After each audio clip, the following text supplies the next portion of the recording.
રોહિત છે.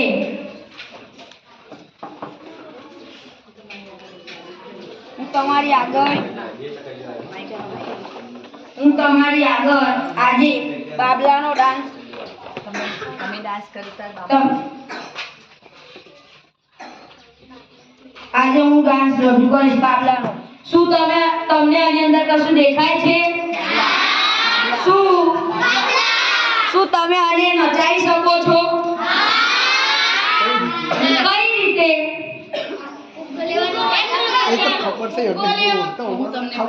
હું તમને બતાવું.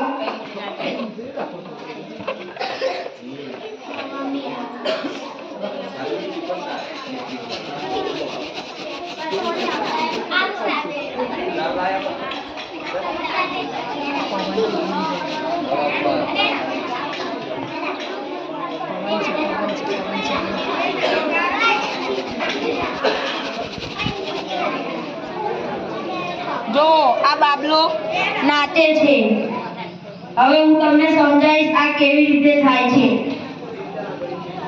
ફુગ્ગાને માથામાં ઘસવાથી સ્થિર વિદ્યુત ચાર્જ થાય છે. આ ચાર્જ નાના હલકા ટુકડાને આકર્ષે છે, તેથી બાબલો ડાન્સ કરે છે.